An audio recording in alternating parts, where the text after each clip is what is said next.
It was one of those raw winter evenings in Detroit when the wind felt like it had teeth, and the neon from the corner store flickered more out of habit than power.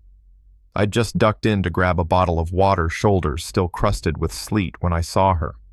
A little girl, no taller than the counter braids dripping onto the linoleum, a baby strapped to her chest like she was born carrying the weight of the world. Her name, I'd learn later, was Jayla, and that baby with the rattly cough pressed against her was her sister Luna. She had a Ziploc bag of coins spread out like a tiny fortress on the counter, her cheeks red from cold, and the cashier was saying softly, "Sweetheart, you're still short. $2.87. The line behind her started muttering, "Lord, she's dripping all over the floor. Always somebody holding us up." And then louder, sharper, like knives. A guy in a damp ball cap leaned to his friend and said, "These people never come prepared. Always somebody else's problem." I watched her tiny boots squeak in the puddle forming under her, watched her try to shift so no one would see her shake. Luna coughed again, a rasping sound that made every head turn. "Move her along," someone hissed. Before the cashier could even breathe, the man in the ball cap stepped forward and barked, "Move, girl. Some of us have jobs." He gave her a sharp shove with his arm. Her coins scattered like silver raindrops across the tile, the can of formula clattering to the floor. She went down hard on her knees, arms wrapped around the baby, and not one person bent to help. I don't even remember standing up. It just came out of my mouth. Put it on my card. Everything went dead quiet. I crouched, picked up the can, held out my hand, and said, "You all right, little one?" She nodded, clutching Luna tighter, her eyes wide. I turned to the crowd, my voice dropping low but carrying, "What's wrong with you people? She's a child taking care of a baby, counting every coin she's got, and you're shoving her to the ground." Nobody said a word. The man in the ball cap muttered something, but I cut him off. "No, sir. You're in the way. Shame on you." A few looked down at their shoes. The cashier's hand trembled as she swiped my card. Jayla whispered thank you, but I wasn't done. "Next time you see a kid drowning in the rain, don't add to the flood." We stepped out into the sleet. She tried to tilt the umbrella I gave her forward, but it was bigger than she was awkward against her tiny shoulders. Her knees still ached where she'd hit the tile, but she kept her chin up, whispering to her baby, "Almost home, little one." I followed at a respectful distance, my coat collar turned up, just making sure she got across the avenue safe. She glanced back once, so I raised a hand, palm open. No threat, just presence. She didn't answer, just gripped the umbrella tighter. When we reached her building, an older neighbor, Miss Pearl, peeked out of a doorway, her silver hair wrapped in a scarf cardigan hanging off one shoulder. "Child, what on earth?" she whispered, touching Jayla's damp braid. Jayla tried to explain, but her voice cracked.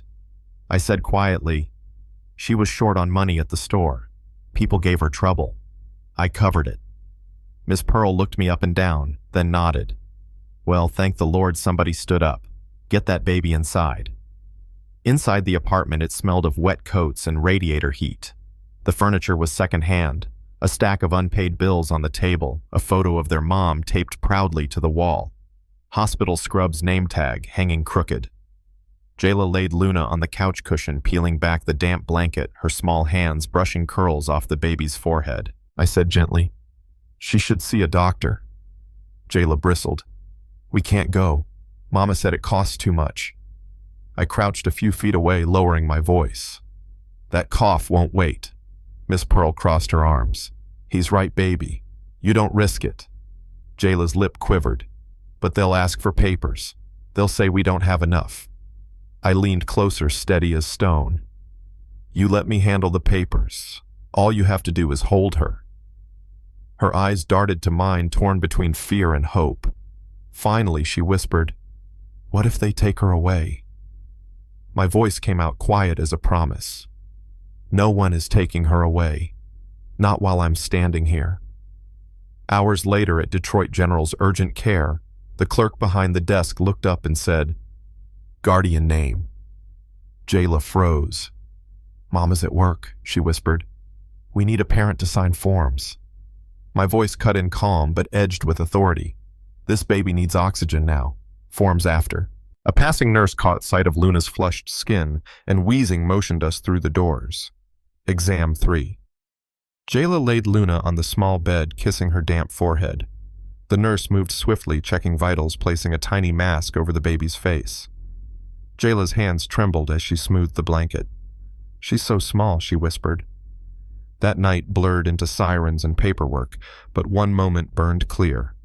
CPS agents arrived, a woman in a gray suit named Harrow and a gentler man named Ortiz. They stood over Jayla with tablets and clipboards saying words like violation of safety standards and temporary placement. Jayla's eyes went wide. No, Mama's not bad. She just had to work. They started to talk about foster care.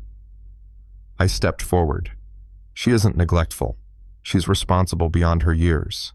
Don't twist courage into failure." They frowned. "Policy this, protocol that." I said simply, "Then put my name on the line. I'll sign whatever you need. I'll stand as responsible party until their mother gets here." Harrow hesitated. Ortiz glanced at me, then nodded slowly. That's how Jayla and Luna stayed together that night. When their mom finally arrived, worn out from a double shift, she dropped to her knees, hugging both girls. "You did so good, baby," she whispered to Jayla.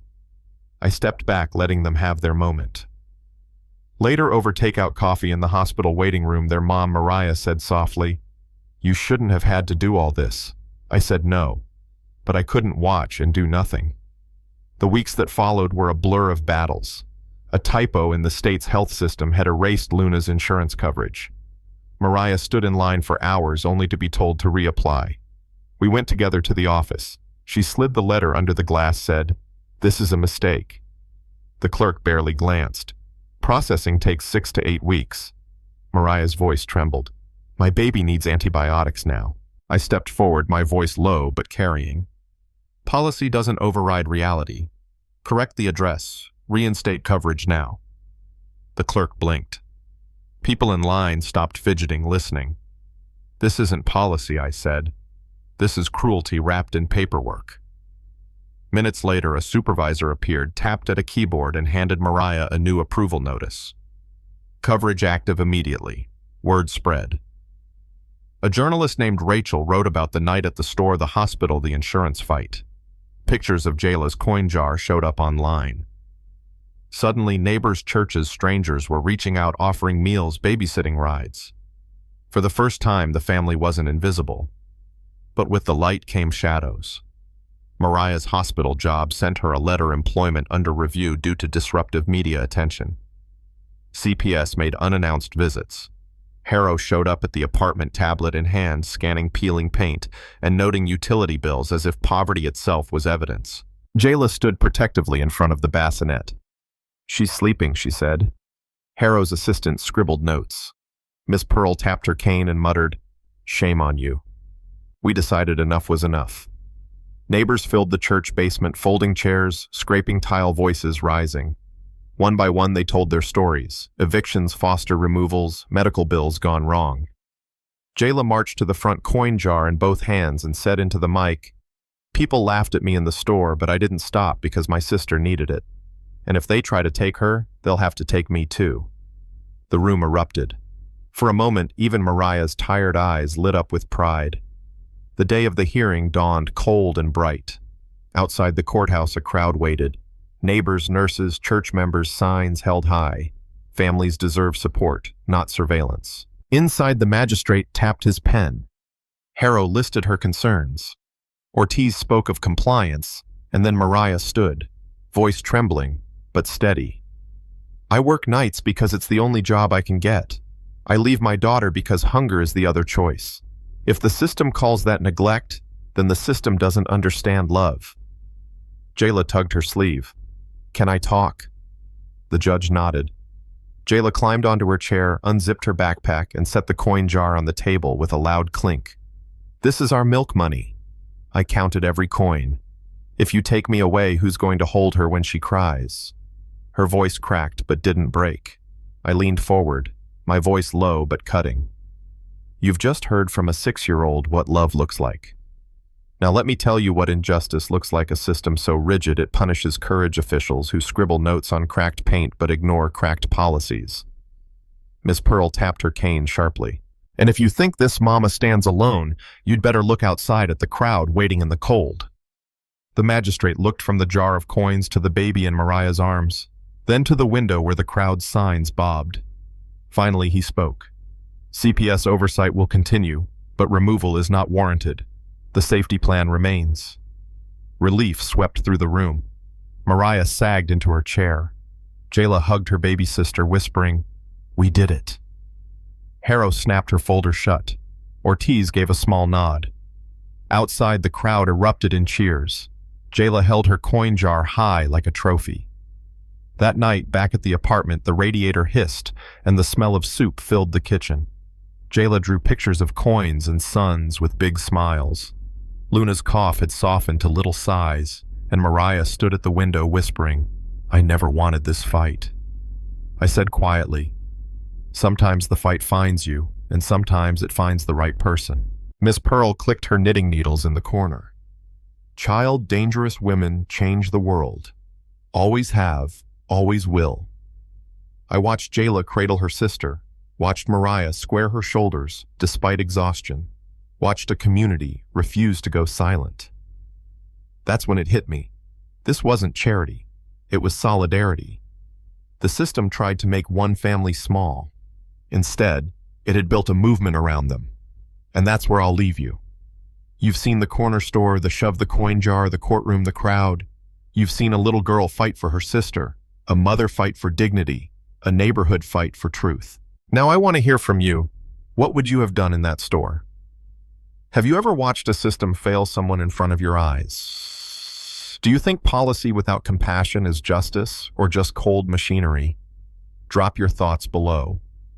Share this video if you believe in standing up for the overlooked, and tell us your stories, because sometimes the smallest voices carry the biggest truth.